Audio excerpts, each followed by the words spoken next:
يظلمهم ولكن كانوا أنفسهم يظلمون والمؤمنون والمؤمنات بعضهم أولياء بعض يأمرون بالمعروف وينهون عن المنكر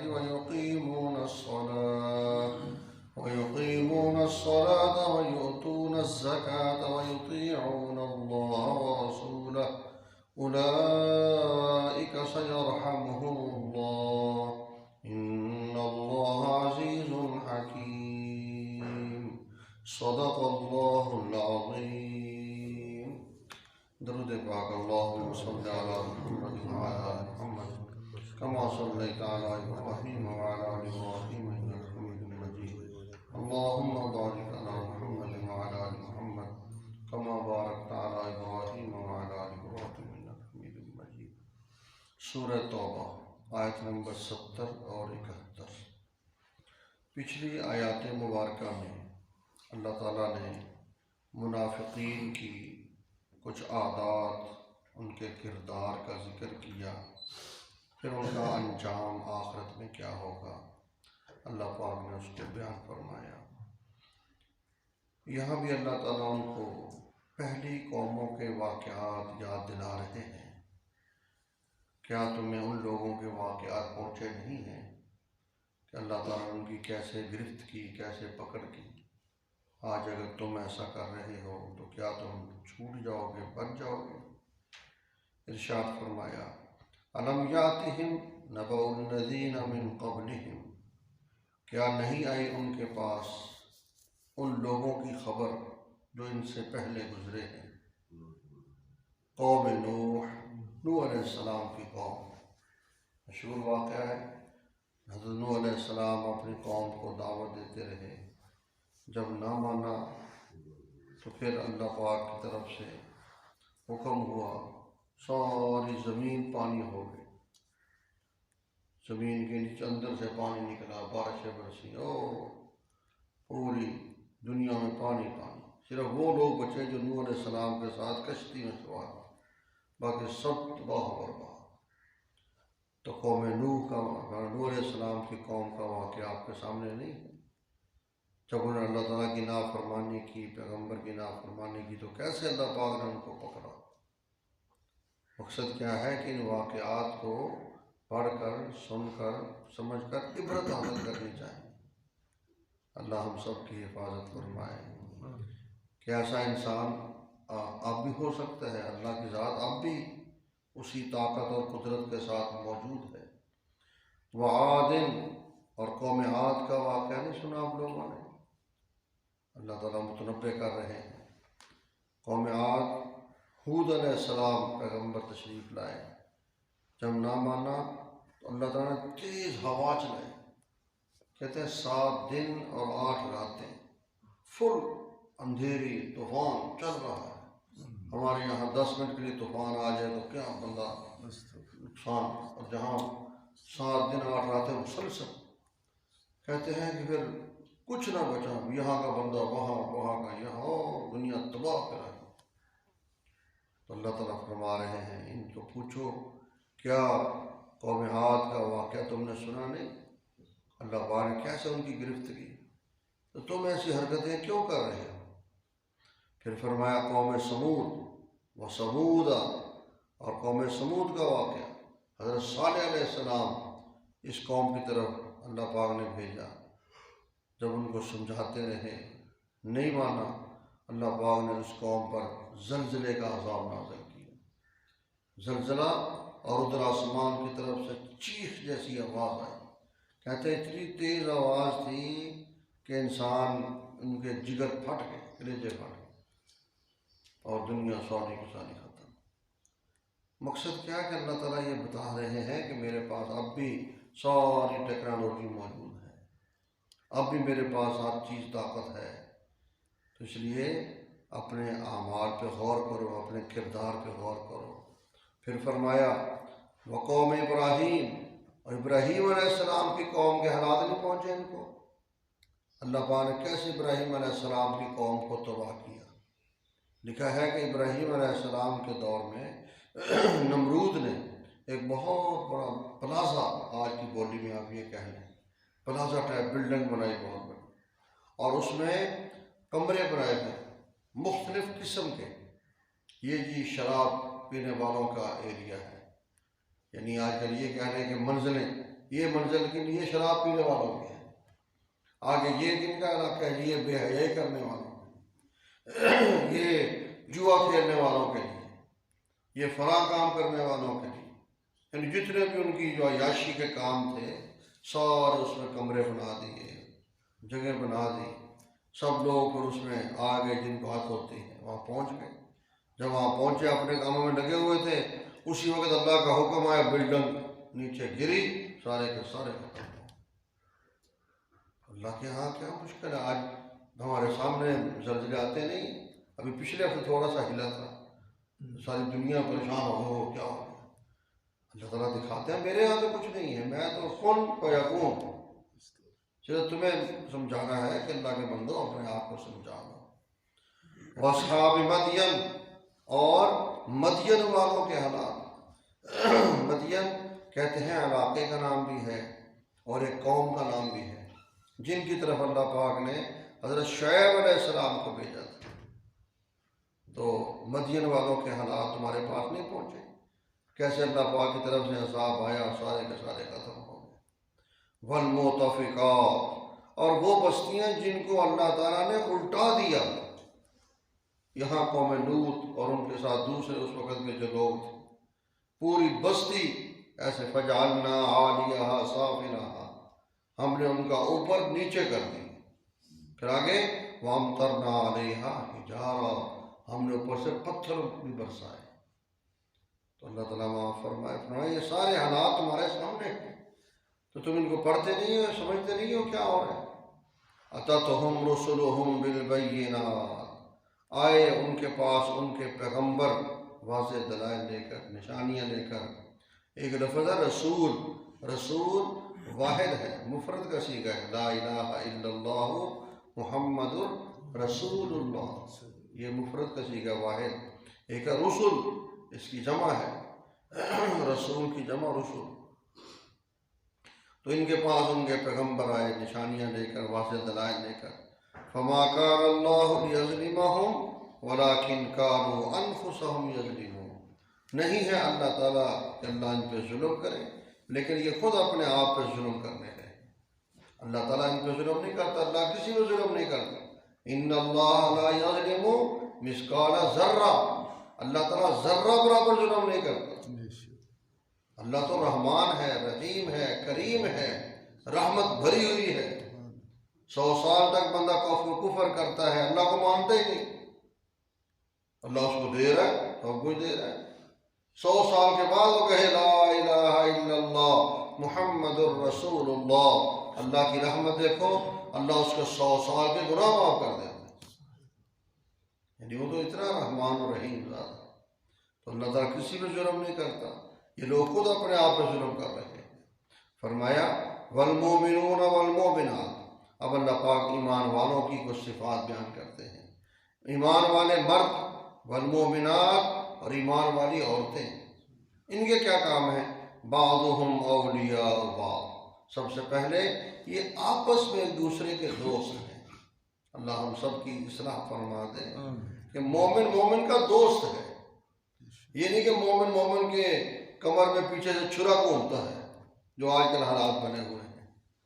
بندے کو کیا کہتا ہے، مومن تو بات کی بات ہے، رشتہ داروں میں یقین نہیں ہے، سکے بہن بھائی پہ اعتماد ختم ہو گئے، یار یہ میرے سکے نہیں، کہتے نا خون سفید ہو گئے.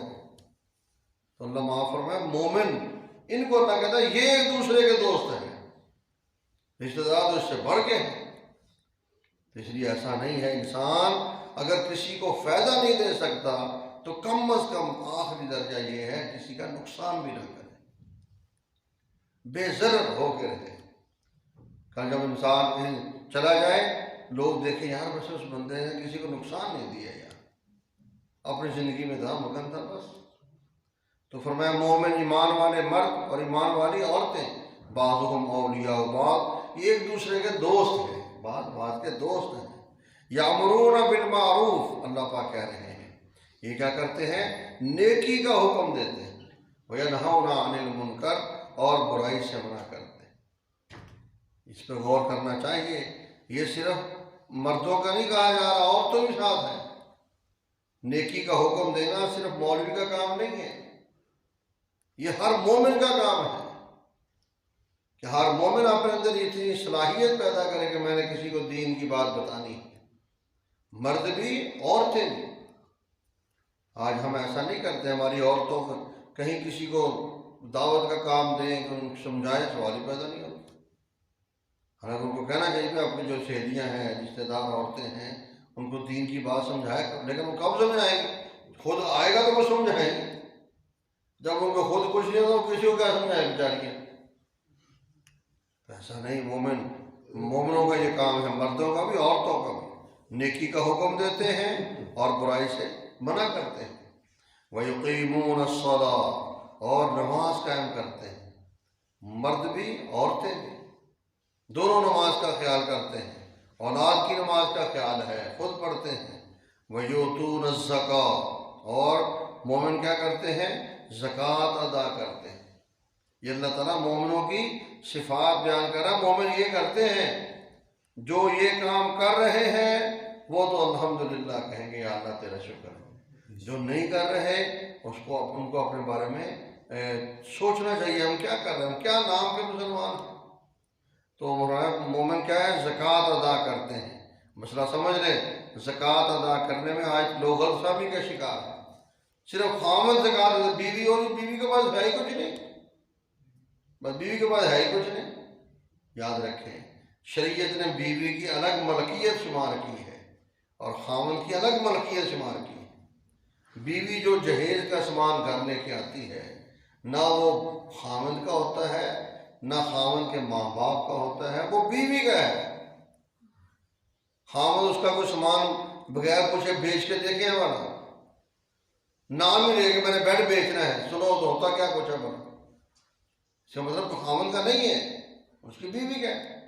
اسی طرح اگر اس کا زیورات ہیں یا اس نے کمیٹی ڈال کے پیسے جمع کیے ہیں، کسی انداز میں بینک میں پڑے ہیں، تو زکوٰۃ اگر صاحب نصاب ہے تو زکوٰۃ فرض ہے، جیسے نماز فرض ہے، روزہ فرض ہے، زکوٰۃ فرض ہے۔ اور یاد رکھو، فرضی کام کے لیے عورت کو خاوند سے اجازت لینا ضروری نہیں ہے۔ فرض نماز پڑھنی ہے، میں نماز پڑھ رہا ہوں، خاوند سے پوچھنا نماز پڑھو، فرض نماز جا رہی ہے۔ روزے فرض ہے، خاوند سے پوچھنا لازمی نہیں ہے۔ زکوٰۃ دینی ہے، خود ادا کرو، اللہ نے کہا سوال کرنا ہے۔ نوافل کے لیے یہ ہے کہ جب نفلی کام کرنا ہو تو خاوند سے اجازت لو۔ نفلی روزے رکھنے ہیں، خاوند سے پوچھ لو، نفلی روزہ رکھ لو، یا صدقہ خیرات کرنا ہے تو پھر مشورہ کر لیں۔ لیکن فرضی کاموں کے لیے کوئی اجازت کی ضرورت ہو تو اللہ کا حکم پورا کرنا ہے۔ تو فرمایا مومن کیا کرتے ہیں؟ نماز قائم کرتے ہیں، زکوٰۃ ادا کرتے ہیں، وَيُطِيعُونَ اللَّهَ وَرَسُولَهُ، اور اللہ کی اطاعت کرتے ہیں، اللہ کے رسول کی اطاعت کرتے ہیں۔ اللہ ہمیں نصیب فرمائے۔ انسان دیکھے، میں کہا کرتا ہوں، آپ کو شاید یاد ہو، ہمارا یہ عقیدہ ہے ہر مسلمان کا کہ نبی پاک صلی اللہ علیہ وسلم ساری کائنات میں سب سے اونچا درجہ رکھتے ہیں۔ ساری دنیا مل کر بھی جناب نبی پاک صلی اللہ علیہ وسلم کے کا مقابلہ نہیں کر سکتے۔ سب سے اونچا مقام آپ کا، جیسے حضور اکرم صلی اللہ علیہ وسلم کا مقام اونچا ہے، اسی طرح اللہ کے نبی کے جو طریقے ہیں وہ بھی سب سے اونچے ہیں۔ اللہ کے نبی کے جو زندگی گزارنے کے طور طریقے ہیں، لباس کیسا ہے، کھانا کیسا ہے، رہنا کیسا ہے، بولنا کیسا ہے، آنا جانا کیسا ہے، یہ سارے طور طریقے جو ہیں، کاروبار کیسا ہے، ملازمت کیسی، سب طریقے اللہ کے نبی کے سب سے اعلیٰ۔ اس لیے انسان اس بات کو مدد جو ہمارے پیغمبر نے کیا اس سے اونچا کوئی طریقہ نہیں ہو سکتا۔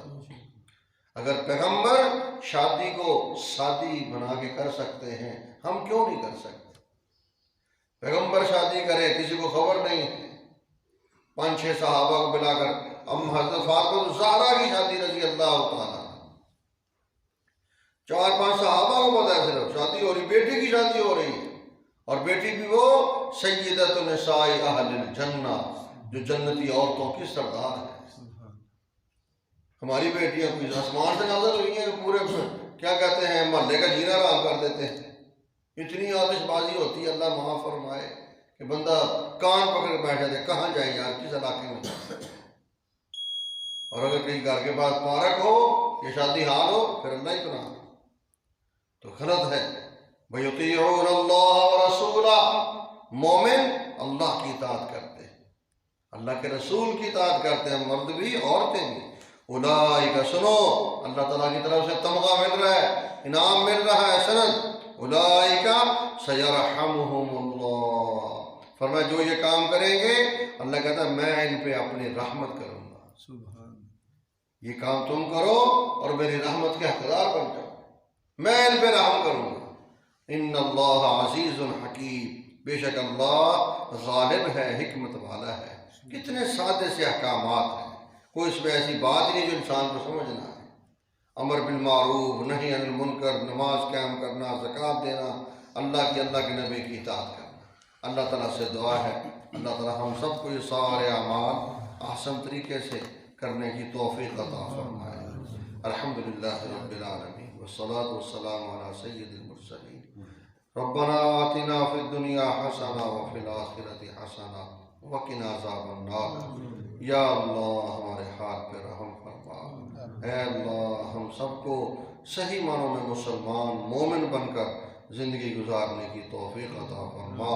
مولا ہمارے ظاہر کو پاک صاف فرما، ہمارے باطن کو پاک صاف فرما، ہمارے دلوں سے جتنے بھی قدورتیں ہیں، بغض، اناد، کینہ چھپا ہوا ہے، تکبر، غرور، عجب، خود پسندی، ریاکاری، حرص، لالچ، طمع، یا اللہ سب دور فرما۔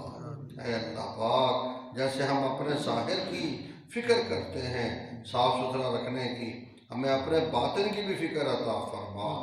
جو مسلمانوں کے اعمال ذکر ہوئے ہیں یا رب العالمین ہم سب کو 100% کرنے کی توفیق عطا فرما۔ یا اللہ کمی کوتاہی کی معافی عطا فرما۔ اے اللہ پاک ہمیں، ہمارے بیوی بچوں کو، بچیوں کو، عزیز و اقارب کو، سب کو صحیح معنوں میں مسلمان بن کر مسلمانوں کی صفات اپنانے کی توفیق عطا فرما۔ یا اللہ رحمت کا معاملہ فرما، کرم کا معاملہ فرما، فضل کا معاملہ فرما۔ صلی اللہ تعالیٰ علی خیر خلق محمد وآلہ وصحبہ اجمعین، آمین آمین۔